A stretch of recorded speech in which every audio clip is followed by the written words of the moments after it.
Olá a todos, começamos o programa Ponto de Vista, que hoje recebe aqui o professor do curso de administração da FAT, o Vinícius Ferro. Vinícius, muito obrigado, professor, por ter aceitado o nosso convite. A gente vai falar aqui sobre empreendedorismo. Existe uma rede global de empreendedorismo. Como é que funciona essa rede? Boa tarde, Wendel. Boa tarde a todos aqueles que acompanham pelo Facebook. Bom, a Rede Global do Empreendedorismo ela foi encabeçada pela Endeavor do Brasil, é um movimento que já tem um tempo que está sendo trabalhado. E o grande intuito da Rede Global é unir pessoas, chaves, instituições para contribuir dentro dos resultados do empreendedorismo nas localidades, ou seja, nas cidades. Isso daí já faz um tempo. Isso já tem um tempinho que está sendo trabalhado, as cidades elas são ranqueadas, então Maceió está dentro do ranking, numa posição que nós desejamos que aumente, que melhore, tá? Que é a 32ª posição do ranking. E o comitê basicamente está trabalhando em alguns indicadores para melhorar os resultados da nossa cidade. Está em 32ª. No Brasil? Isso, comparado com várias cidades do Brasil. Do Brasil. Isso Daí mostra que, além de ter um posicionamento aquém, no sentido de são 27 capitais. Isso. Você ainda tem algumas outras cidades do interior de alguns estados que estão à frente. Isso. Tem algumas cidades que são de grande porte e também que estão à frente, né, nessa relação de cidades. Mas o que se faz para poder pontuar bem? Olha só, a Endeavor ela criou alguns indicadores e esses indicadores são as métricas para o alcance desses índices, né, no ranking. Então, o que é que acontece? Existem toda uma série de critérios, como acesso ao mercado, acesso ao capital, a estrutura da cidade, as políticas de fomento ao empreendedorismo, a cultura empreendedora. Então, todos esses aspectos são contados, são contabilizados para poder ranquear essas cidades. Vinícius, eu sou de jornalismo, né? Eu sou um Sim. jornalista. E eu sempre brinco com meus amigos dizendo o seguinte, que se um estudante de jornalismo no primeiro ano entrasse numa sala e dissesse assim, eu quero ser empreendedor, ele não concluiu o curso porque ele teria sido assassinado na sala. Essa aversão, né? Não é? Existe uma aversão começa a ser vendido. Sim. Mas essa cultura é de um grupo de jornalistas de Alagoas, ou você pode dizer que até pouco tempo, eu me formei não faz tanto tempo, vamos botar 10 anos, isso daí estava espalhado por todo o Brasil? Eu creio que seja um pouco de desconhecimento do que é realmente o empreendedorismo, né? Há de se dividir, né, se separar, que empreendedorismo ou empreendedor não tem nada a ver, né, ou não necessariamente a pessoa precisa ser um dono de empresa, precisa ser um empresário. Então, o empreendedorismo está muito voltado à atitude, à postura das pessoas. Então, um jornalista ele pode ser um jornalista empreendedor, um professor na sala de aula pode ser um professor empreendedor. E não necessariamente tem a ver com negócios. Mas o que é ser né? empreendedor? Ser empreendedor, basicamente, é trabalhar o know-how que você tem e aliar isso a um perfil inovativo. Ou seja, não necessariamente comercial?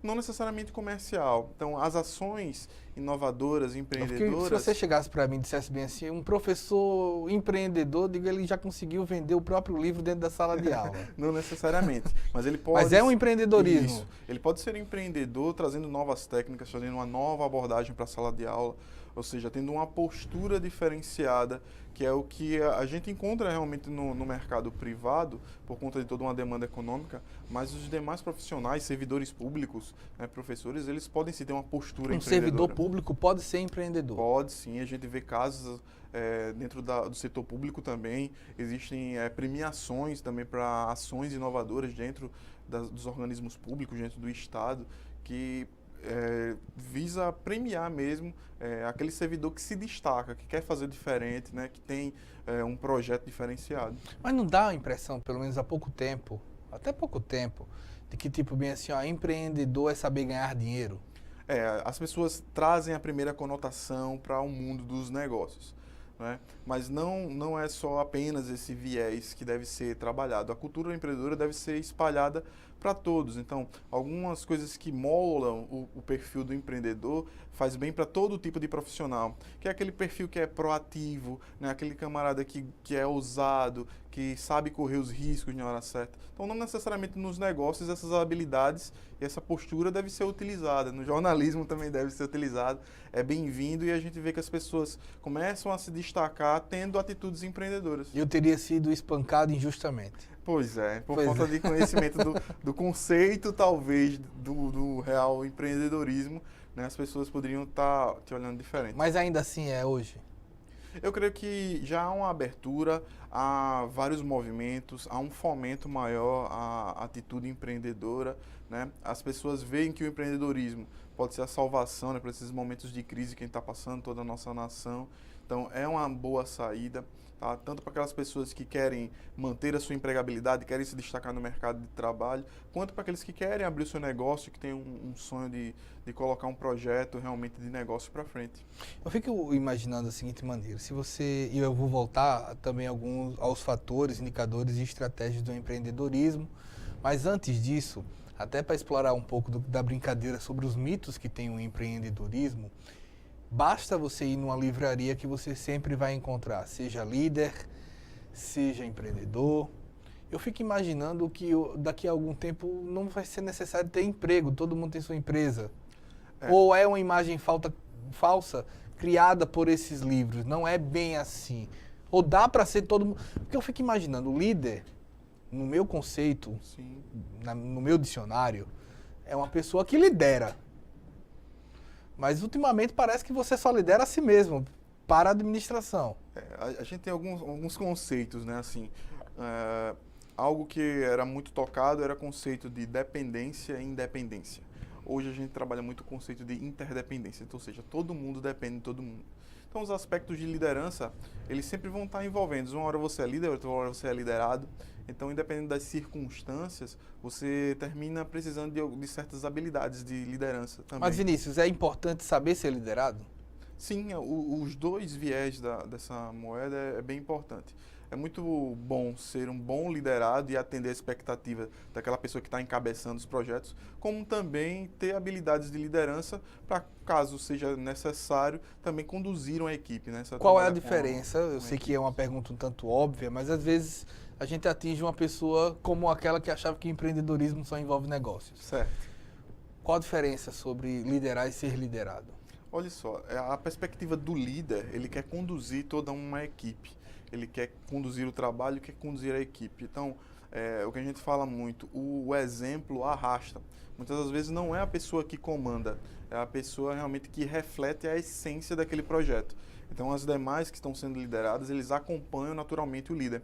Não necessariamente o líder, ele é o chefe daquela equipe, entendeu? Uma equipe pode ter mais de um líder? Sim, às vezes em equipes tem pessoas que exercem perfis de liderança. Né? Existem até coisas que são conflitantes, né, em relação a isso. Mas é possível identificar pessoas que já têm um perfil, vamos dizer assim, nato de liderança. Tá? E se você tiver num time 4 pessoas com perfis de liderança? Certo. O que é que você faz? Você faz, olha, infelizmente vou lhe demitir porque eu tenho que ficar com um líder só.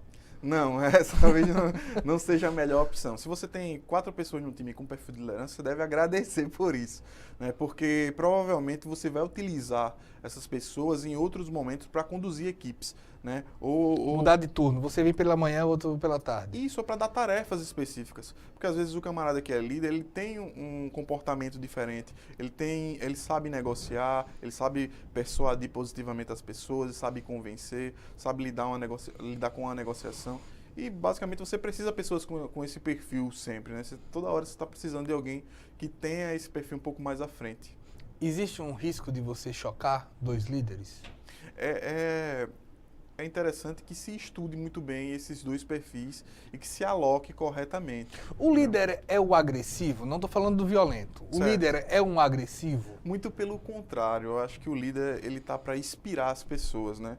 Ou seja, muitas vezes o líder está ali não apaziguando, conduzindo, controlando a situação, né? Colocando realmente e motivando a equipe para se dar o melhor dentro dos projetos. Então, mas se nasce líder ou se conquista essa liderança? Olha só, esse é um paradigma até para o empreendedorismo, né? As pessoas falam que existe um empreendedor nato, mas na verdade a gente ganha essas habilidades ao longo do tempo, né? As circunstâncias e também o estudo, o preparo vai conduzindo e a pessoa vai ganhando habilidade, tanto para liderar quanto para empreender.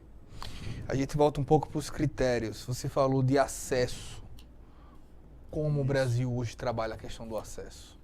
Olha só, a gente tem todo um trabalho voltado a agências de fomento, né, tanto para o acesso à capital, para que o empreendedor, o pequeno empreendedor, possa estar se capitalizando e abrindo seu negócio, né, exemplo do Sebrae, que está lhe dando tanto estrutura, como também toda uma parte de financiamento, como os bancos de desenvolvimento. Então, há todo um trabalho para que as pessoas tenham acesso tanto a conhecimento quanto a capital, a recursos. No Brasil, mas isso daí já está num nível satisfatório? Não, ainda não, né? A gente sempre quer mais que isso, que as pessoas busquem também, né? Às vezes até tem um recurso, até tem as agências de fomento instruindo, mas às vezes falta bons projetos, falta iniciativa, né? Falta um pouco da cultura empreendedora para as pessoas se arriscarem um pouco mais, se doarem. Não, porque eu lembro da seguinte maneira, eu acho que uma das tarefas do jornalismo é desmistificar algumas coisas que às vezes ficam mal compreendidas. Recentemente eu tive acesso a uma pessoa ligou para um outro assunto, fez assim, olha, estou montando uma ONG, que nesse sentido pode ser um empreendedor, não é isso? Sim. Estou montando uma ONG, quero defender as tartarugas marinhas, quero receber a visita de empresas para poder.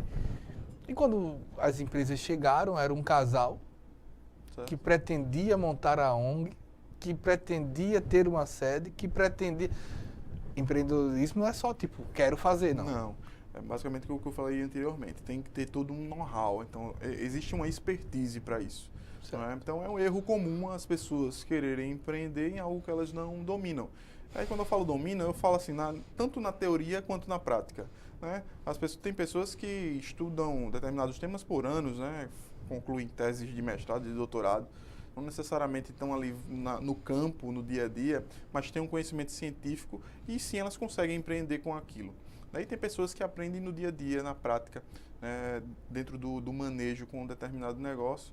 E esse know-how, esse tipo de conhecimento, ele é imprescindível. Né? Aí, depois disso, a gente tem que aliar com um perfil inovador, né? Com uma proposta interessante, para ir sim atraindo, né, pessoas para convencer e engajar dentro daquele projeto. Você falou uma palavra inovadora, e isso daí está em vários editais públicos, em várias ações de empresas como a 3G, como a Endeavor, sim, todas. O novo do inovador é sempre necessário? O velho também...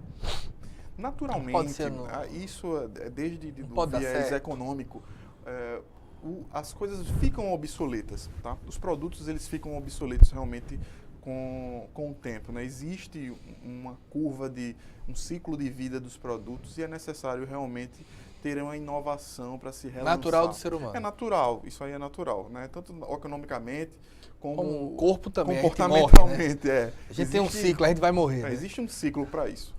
Então, a inovação é como se fosse a grande mola propulsora para esses investimentos, para esses negócios, entendeu? E não quer dizer que um produto que ficou velho, ele não possa ser relançado, né? Não, eu fico imaginando a Coca-Cola o tempo todo tendo que mudar a fórmula. Sim, mas talvez a fórmula não mude, mas a abordagem muda, as campanhas mudam, né? A embalagem muda, a maneira de vender e se comunicar com as pessoas muda. E tudo isso é inovação. Não necessariamente a gente vai mexer na essência, na fórmula ali do produto. Tem outros viés que geram, vamos dizer assim, uma inovação que contribui, né? Não necessariamente aquela disrupção total do produto. Pois bem, eu estou aqui com o professor Vinícius Ferro, ele é professor do curso de Administração da FAT. A gente vai para um breve intervalo, o programa Ponto de Vista volta já.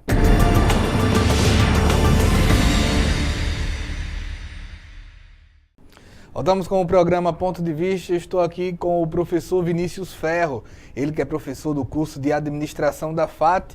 Estamos falando aqui sobre empreendedorismo. A FAT é um membro, né, da rede de empreendedorismo global. A gente tem falado dos critérios, dos aspectos que tem esse empreendedorismo. Utilizamos o primeiro bloco para falar sobre alguns mitos, mas tem também o pensar no futuro.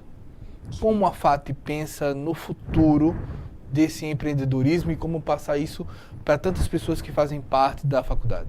Sim, a faculdade, a FAT, ela percebeu a necessidade de se trabalhar o empreendedorismo dentro da sua estrutura, dentro da sua grade curricular, nos mais diversos cursos. Então, não é só o curso de administração que tem essa matéria, os demais cursos também trabalham isso, por entender que é importante, é algo que vai agregar dentro da formação das pessoas e para a sociedade também. Então, nos mais diversos cursos, às vezes no curso de gastronomia a gente trabalha isso, num curso de desenvolvimento de sistemas é muito natural, ou de arquitetura. Então, em toda a estrutura educacional da FAT é possível perceber que esse trabalho é relevante, que esse trabalho dá frutos, que os alunos trabalham em empreendedorismo e conseguem realmente colocar para fora, tirar do papel os seus projetos. Isso é muito importante. Professor Vinícius, me dá um exemplo. Aqui Alagoas tem uma vocação natural, mesmo que a gente tente destruir a cada dia, que é o turismo. Sim, sim. Certo? Como empreender no turismo, então? Bom, toda a cadeia turística, por si só, revela vários negócios, né? Então, dentro do nosso estado é privilegiado por isso, mas tanto na cadeia hoteleira quanto na gastronomia, é necessário realmente trazer um novo perfil. Eu creio que dentro do setor existem já os negócios que são consolidados, que são padrão, né? Que realmente já estão atrelados dentro do mercado, mas sim há uma possibilidade de trazer novidades para dentro desse setor também. E é aí onde entra a capacidade das pessoas de gerar o novo, né? De criar a inovação, que pode ser uma inovação baseada já no que existe. Eu costumo dizer que a inovação é dominar o padrão. Primeiro é necessário dominar o padrão para poder se incluir novas técnicas, novas ferramentas, novos conceitos. Não é só transgredir, não, né? Não necessariamente precisa ser disruptiva a coisa, né? Você pode começar a partir de um de agora ponto. Vamos ter hotéis sem lençol e sem colchão. O que inovador. O que eu costumo dizer assim que não existe a criatividade, né? O que existe é a combinatividade. Então você vai combinando alguns aspectos para gerar algo novo. Qual o principal, vamos dizer, não é fórmula, mas vamos dizer, qual o principal ponto de sucesso para você inovar direito? Porque é como eu brinquei agora, você Sim. pode inovar tirando o lençol e o colchão da cama. Sim, né? Na hotelaria tem um case de hotelaria muito conhecido pelas pessoas, né? Que é da camareira que, além de arrumar o quarto, foi lá e desenhou um cisnezinho com Aí todo mundo hoje com a usa. toalha, que hoje todo mundo copiou. Todo mundo usa. Mas parece uma besteira, mas que afeta, que muda a experiência do usuário, do cliente, que realmente gera assim, o novo que é esperado. Então, o que eu costumo dizer para as pessoas, para os alunos, é que para que você possa inovar, você tem que ter repertório. E esse repertório é bom que seja multidisciplinar, ou seja, que você navegue por áreas de conhecimento diferentes, né? Então, o jornalista que quer inovar não pode só ler sobre jornalismo, ele tem que conhecer outras áreas, porque esses conhecimentos eles podem se juntar, se mesclar para gerar uma solução diferenciada. A gente tem visto uma série de guerras no sentido de vários campos. Exemplo, uma inovação graças à tecnologia, que eu acredito que estamos num ponto particular, uma análise particular, de que estamos num momento histórico de uma curva muito ascendente tecnológica a ponto de mexer nas relações. Por que eu estou com esse preâmbulo todo? Para dizer que, tipo, hoje nós temos o Uber e o táxi, nós temos os hotéis e o Airbnb. O quanto é importante incentivar, fomentar inovações como essas? Sim. A tecnologia, na verdade, ele vem sendo um grande vetor, né? Sempre foi. Então, o desenvolvimento tecnológico, ela fomenta novos modelos de negócio, novas propostas. E realmente isso é bom, né? Por N motivos, né? Tanto pelo acesso das pessoas, como pelo viés econômico. Existe uma economia de escala maior. Por exemplo, quando você utiliza a internet, você tem um alcance muito grande de pessoas. Então, a tecnologia, ela termina fomentando e atacando o maior número e beneficiando várias pessoas. E isso realmente é uma tendência, né? A gente costuma dizer, alguns autores dizem isso, que a gente não está mais na era digital, a gente está na era pós-digital. A gente vê isso nas crianças, né? A criança pequenininha já mexe no celular, já pega o tablet, já está acostumada, a gente já está acostumado com toda a tecnologia. Mas Então, é o momento natural. de desprezar o táxi, o hotel? Eu acho que hoje o consumidor ele vai ter mais opções para Mas isso não tem trabalhar. sido um tanto desleal?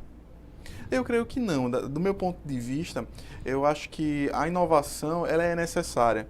Então, se o taxista ou outro negócio se sente incomodado, é porque é a hora dele mudar também, é a hora dele inovar também. Né? Como a gente falou, existe um ciclo de vida, né, nos produtos. Então, se ele percebe que está sendo obsoleto, é hora de dar um gás, de fazer um novo projeto para tentar atacar melhor o seu Isso cliente. numa esfera mundial? Isso não é esfera mundial, principalmente quando a gente trata de negócios. Né? Negócios, basicamente, é algo que já está consolidado dentro dos livros de administração, no estudo da administração.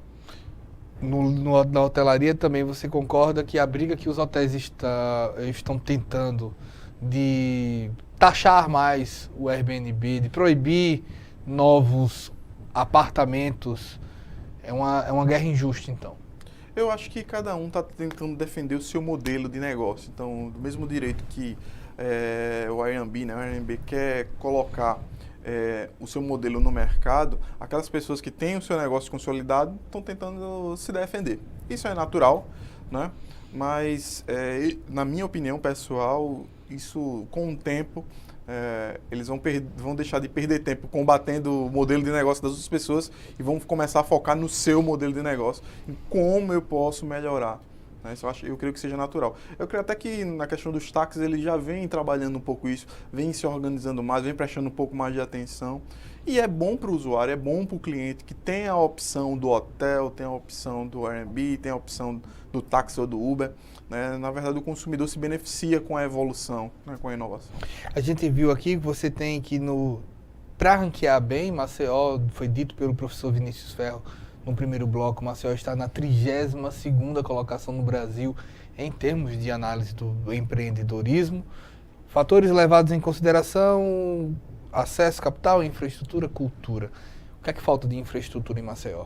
Olha só, como toda cidade no Brasil, né, a gente tem algumas precariedades, né, em relação à estrutura, né, toda a parte logística que afeta diretamente realmente ao desenvolvimento de negócios. Então, toda a malha viária, portuária, toda a distribuição de uma cadeia, realmente, se a gente tivesse uma estrutura melhor como cidade, isso aí nos colocaria num patamar melhor, né? Os centros de distribuição seriam melhores, os clientes teriam um melhor acesso a produtos e serviços e realmente isso fomenta o empreendedorismo. Tudo isso tem sido debatido, foi debatido também na rede de transformação. Isso, né? Um plano de transformação, plano de transformação. Que a Rede Global criou. O que esse plano pretende desenvolver? Basicamente atacar alguns pontos, né? E um dos pontos que o plano de transformação contempla e que eu acho muito importante é justamente a cultura empreendedora. Então, assim como você tinha as dúvidas sobre empreendedorismo, Wendel, muitas pessoas ainda têm. Então, desmistificar esse tipo de coisa através de ciclos de palestras, de eventos nas instituições conveniadas, nas instituições de ensino, é muito importante para começar a despertar em toda a população, né, e ver os benefícios que isso traz. É um dos nossos indicadores fortes, né, de trabalhar isso. Né? A FAT também está envolvida, né, com esse plano, trabalhando, fazendo projetos de extensão, ou seja, trabalhando toda aquela parte de campo, de pesquisa científica, para poder dar suporte à sociedade. Isso é muito importante, porque não tem como as pessoas trabalharem em empreendedorismo ainda cheio de dúvidas, cheios de interrogações na cabeça. Então, esse é um indicador muito forte que a Rede Global está trabalhando. Isso daí fica intramuros da faculdade? Não, ela se estende por toda a sociedade. Então, na própria Rede Global, a gente tem vários atores, vamos dizer assim. A gente tem instituições de ensino, instituições governamentais, não governamentais também, instituições de fomento.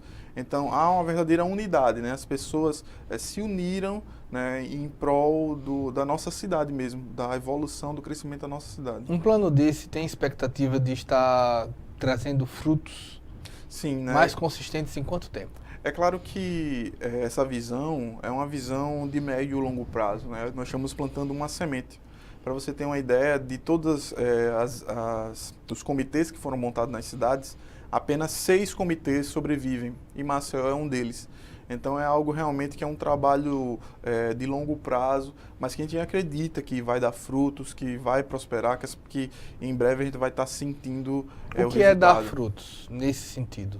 Nesse sentido, a gente ataca como um todo, né? Não só como um negócio, mas como sociedade também, né? Que as pessoas cresçam, tanto com seus próprios negócios ou também dentro dos negócios dos outros, né? Ou dentro dos órgãos públicos, que o empreendedorismo se espalhe e traga benefícios não só econômicos, mas também para a sociedade, né, na prestação de serviço, uma sociedade um pouco mais igualitária. Eu percebi que no plano de transformação vocês têm a questão da falta de conexão entre a academia e o mercado.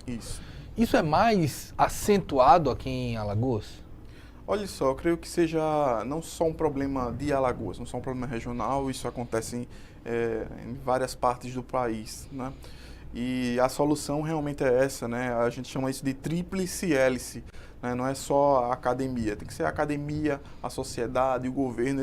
Esses 3 atores têm que estar juntos, né? Para poder dar os frutos e os resultados que a gente quer, né? Mas voltando para academia e mercado, a academia pode gerar soluções, pode trazer técnicas, know-how, assim como nós trabalhando dentro do curso de administração, para aqueles empreendedores que querem tocar o seu negócio, que querem ver o seu negócio frutificar, né? Existem várias estatísticas que mostram que as empresas têm a sua mortalidade nos primeiros 2 anos, então é muito prematuro, às vezes a empresa ela não consegue, entra em insolvência. Então a academia pode trazer um rol de técnicas, de ferramentas para fomentar ainda mais e fazer realmente o empreendedorismo vingar aqui no estado e na cidade. Qual o nível, qual o percentual, o pedaço que há de problema, de participação no problema, de uma falta de qualificação empreendedora aqui em Alagoas? Olha só, atuando não só como professor, e sim como consultor, eu vejo de perto, a falta um pouco de qualificação. E é forte, né? Eu posso dizer que é forte. As pessoas abrem, né, um negócio ou estão trabalhando no negócio dos outros, mas ainda o conhecimento faz com que elas tomem más decisões. E essas más decisões realmente impactam dentro da vida, do negócio dela. Então, as pessoas que realmente estão mais preparadas tendem a se destacar em termos de negócio e em termos de carreira também. Pois bem, eu estou aqui com o professor Vinícius Ferro, ele é professor do curso de administração da FAT, está falando sobre a rede global de empreendedorismo e que participou, a FAT fez um simpósio essa semana sobre o empreendedorismo. Quero agradecer, professor, por a gente ter dado essas informações. E a gente segue por um intervalo, na volta, o Wellington Melo. A gente volta já.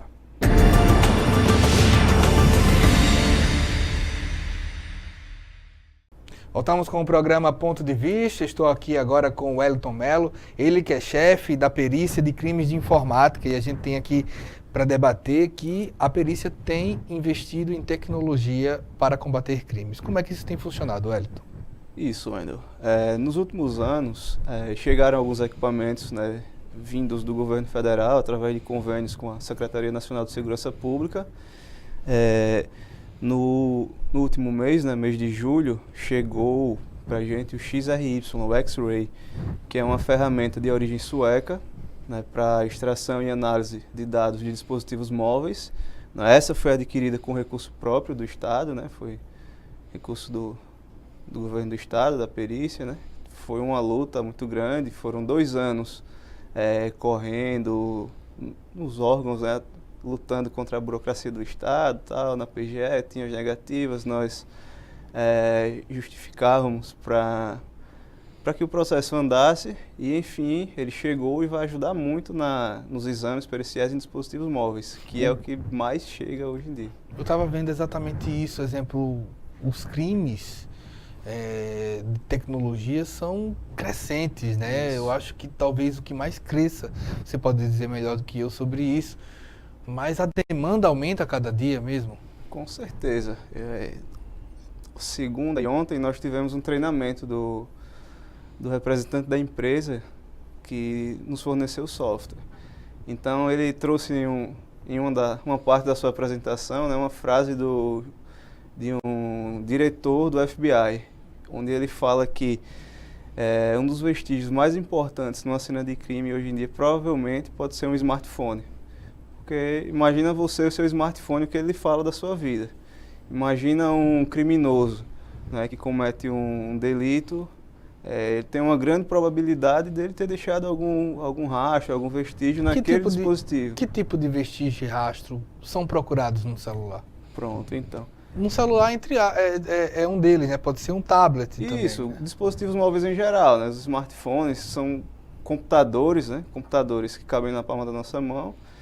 Os potenciais vestígios, onde a gente mais encontra provas de crimes, são em chats de bate-papo, aplicativos de bate-papo, em arquivos de mídia mesmo, fotografias, vídeos, áudios. Não adianta deletar do celular. Então, mesmo deletando, o arquivo ele ainda continua ali. Ele não vai estar alocado, não vai estar visível para nós usuários, mas, né, os peritos no laboratório, adotando as devidas práticas, né, e uma forma de extração desses dados, a gente tem a possibilidade de recuperar esses dados apagados. Isso numa operação como a gente tem visto diariamente pelo Brasil, como a Lava Jato, pode solucionar um caso.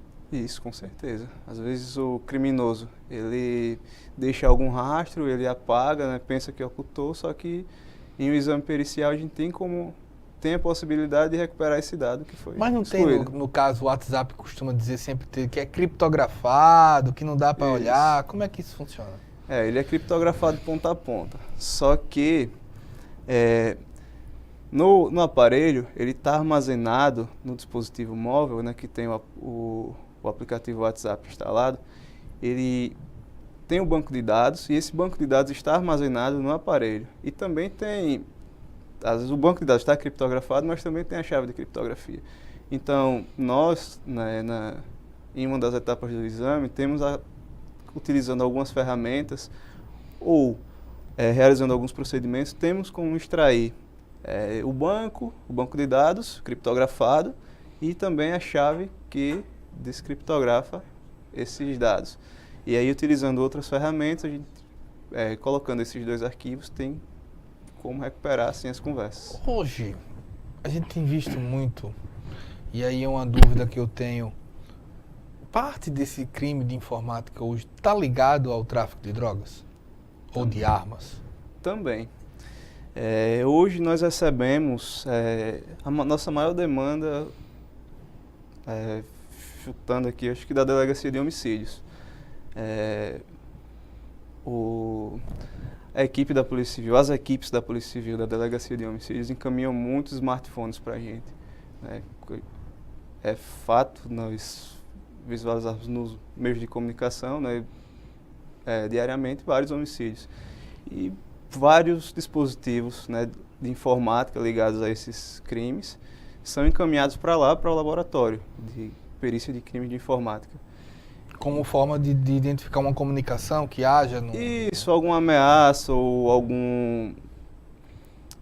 conversas. Às vezes já chegou o caso para a gente que o suspeito, né?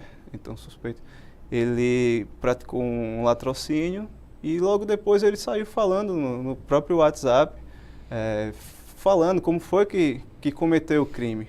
E a gente recuperou os dados, alguns deles apagados, e aí encaminha no laudo, encaminha o nexo no laudo. E hoje é muito comum, existe um crime muito comum que é presidiários com celular ligando para as pessoas.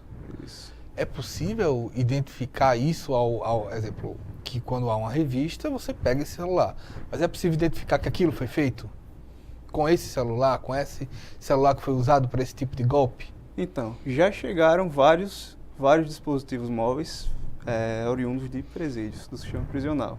Inclusive, alguns até, acho que foram pegos na revista, eles viam enrolados em preservativo, algo bem insalubre, Isso. Para periciar. Para periciar. E foi possível conseguir captar o conteúdo que estava lá dentro? Então, a gente faz a extração, né, dos dados do dispositivo. É interessante até te explicar assim, fazer uma introdução do que seria a informática forense, a computação forense. Por favor. Né? A computação forense é a utilização de procedimentos e métodos científicos, né, para a produção de prova, né, prova material, oriundas de dispositivos digitais, dispositivos de informática, certo, dispositivos de computação. Então, sempre nós visamos a preservação daquele material, visamos não alterar nenhum vestígio, muito menos perder esse vestígio, visto que, que os materiais são sensíveis, né? Qualquer procedimento errado, você pode perder ali uma prova valiosa de um crime, pode perder uma peça fundamental no julgamento de um processo. Né? Você citou o WhatsApp, mas eu acredito que também seja olhado o Facebook, Isso. Seja olhado e-mail, seja olhado se há algum aplicativo de arquivamento, de armazenamento de áudio, nesse sentido. Tudo isso é investigado. Também. Tem as ferramentas forenses, né? Tem os softwares forenses. O X-Ray, que chegou agora no mês passado, o XRY, é um software forense. Ele auxilia na extração dos dados do dispositivo e também ele vai indexar todas as evidências, vai organizar tudo para facilitar a análise do perito. Vai separar tudo que é áudio, tudo que é conversa. Aí dentro das conversas eu vou ter lá agrupados por tipo de aplicativo, por exemplo, WhatsApp, Instagram, Facebook, entre outros aplicativos, Telegram também. É um dos softwares mais desenvolvidos, mais atuais do mundo nesse sentido?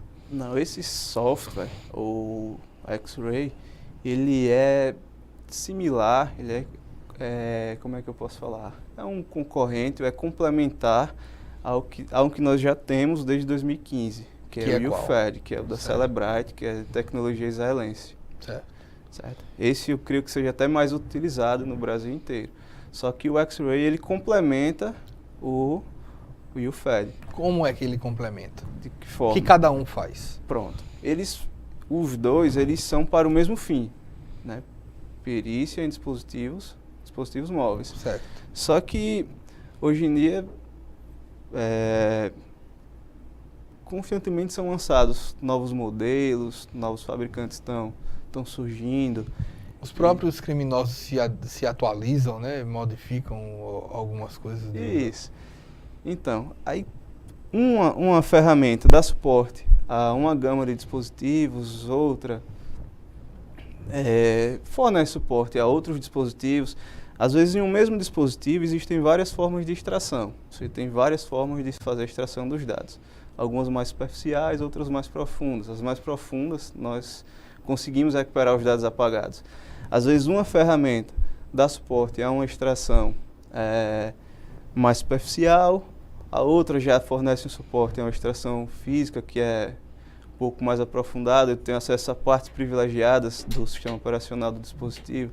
E aí eu consigo recuperar os dados apagados, consigo recuperar um banco de dados do WhatsApp, uma chave de criptografia.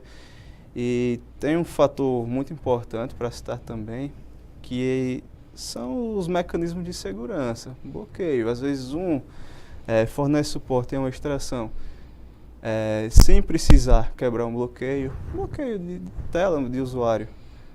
E a outra faz necessário que o perito, antes de fazer a extração, realize alguns procedimentos. E aí você tem que descobrir o bloqueio, um padrão de desenho ou uma senha. Aí o perito vai ter um pouco mais de trabalho para tentar, né, quebrar esse bloqueio, romper essa barreira e realizar os procedimentos para poder fazer a extração dos dados. Existe uma seção que é a seção de crimes de informática. Hoje vocês são dotados da infraestrutura, eu vejo que tem chegado mais tecnologia, mas da infraestrutura necessária para um bom desenvolvimento do trabalho de vocês? Então, tem melhorado muito, mas ainda não é o ideal. A gente está lutando para a aquisição de novos equipamentos. Já está prestes a chegar uma nova estação forense, né? O setor A perícia oficial em si, ela é um órgão que é novo na estrutura, é um órgão novo na estrutura da segurança pública. Certo. Antes era um departamento da Polícia Civil, né, em 2004 se desvinculou, né, virou o CPFOR, Centro de Perícias Forenses, depois Perícia Oficial do Estado de Alagoas. Né. Em 2005, meados de 2005, foi criado o setor de perícias de informática, Sim. que possui apenas um perito. Em 2015, eu fui lotado no setor e no mês passado chegou mais um colega. Hoje nós somos em três peritos de informática aqui na Perícia Oficial do Estado. O nome do perito geral, me desculpa que fugiu. Manuel Melo.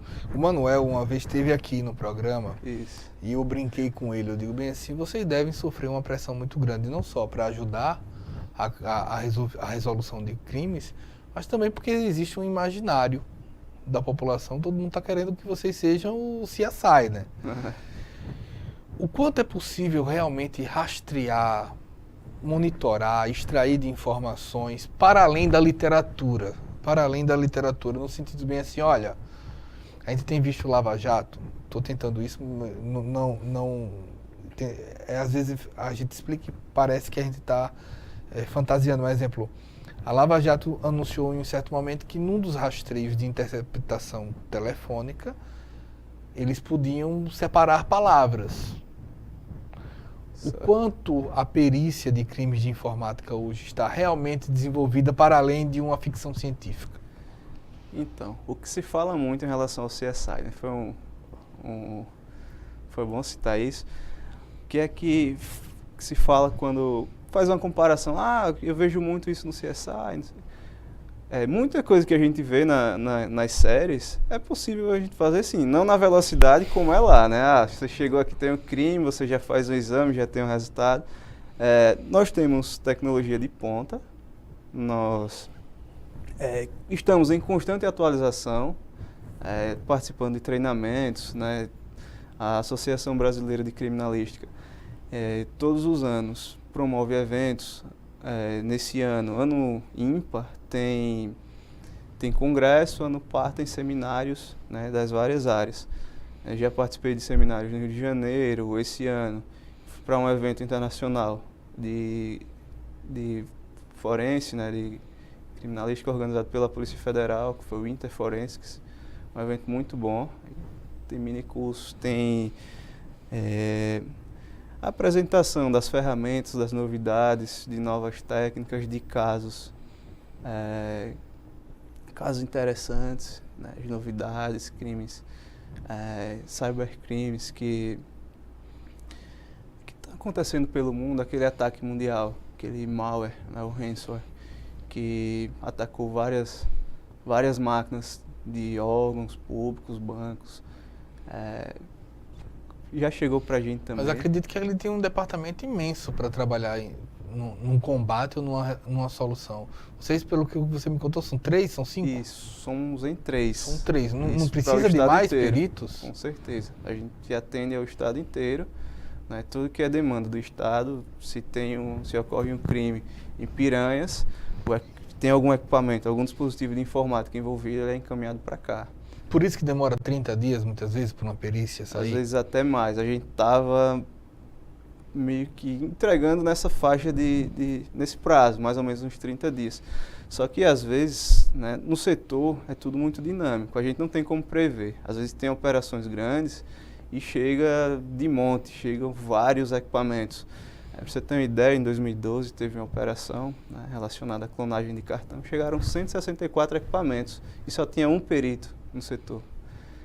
Cheguei, nós zeramos esse passivo, acho que em 2015 ou foi no início do ano passado, né, e esse ano a gente estava meio que estabilizado, só que já chegou outra operação com não um quantitativo daquele, mas um quantitativo que atrasa os outros casos. A gente tem que ter jogo de cintura para poder dar mais vazão e atender os nossos clientes, né, que são Polícia Civil, Ministério Público, o Judiciário, e às vezes chega coisa com prazo da Justiça.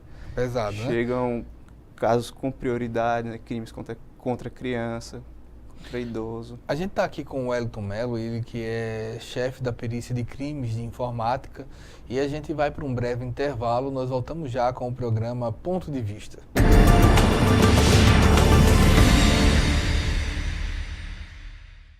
Voltamos com o último bloco do programa Ponto de Vista. Eu estou aqui com o Wellington Mello, ele que é chefe da seção de crimes, né, da perícia de crimes de informática.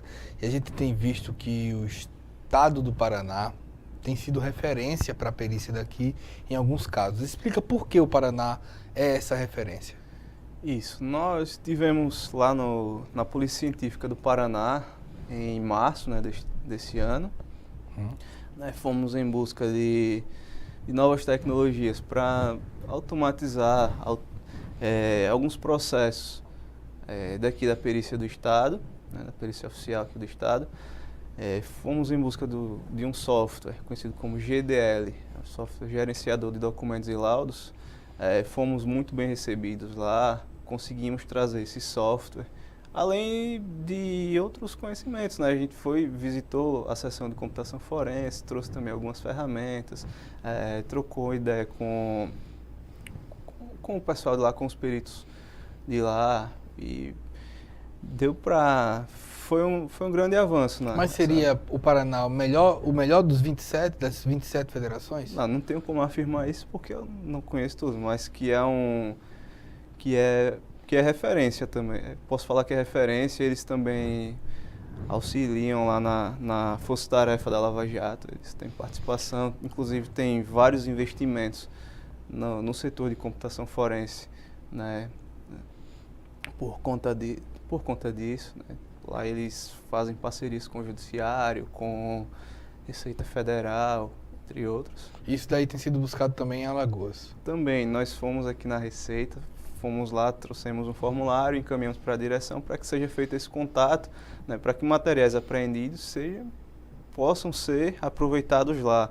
Como é que está a busca por vocês? Eu vi em março, foi abril, que vocês procuravam um gerenciador de documentos e confecção de laudos. Como é que está isso? Isso, é esse software, o GDL, que nós trouxemos do Paraná. O processo não avançou muito, nós estamos buscando parcerias para customizar esse software para a nossa realidade e implantar para que ele possa ser utilizado, né, como forma paliativa, agora, visando dar mais economia para o órgão, né, e para o Estado, consequentemente. A perícia adquiriu certificados digitais, nós vamos deixar de imprimir o laudo pericial agora, o laudo vai ser entregue de forma digital, assinada digitalmente. Isso daí é uma economia grande. A gente pode perceber também que vocês têm um grande esforço pela interiorização. Como é que isso está se dando? Isso, já há mais de um ano, né, que se vislumbra o Instituto de Criminalística de Arapiraca, visando dar mais celeridade no atendimento, né, aos locais de crime, no atendimento no interior, Arapiraca, na região do Agreste Sertão. E para isso, nós necessitamos que a reserva técnica seja nomeada. Isso já é uma promessa do governador, né? A gente está aguardando ansiosamente que os novos colegas sejam nomeados para fortalecer a perícia. Fique claro que ainda não vai atender a necessidade, mas já vai dar uma sobrevida ali, já vai.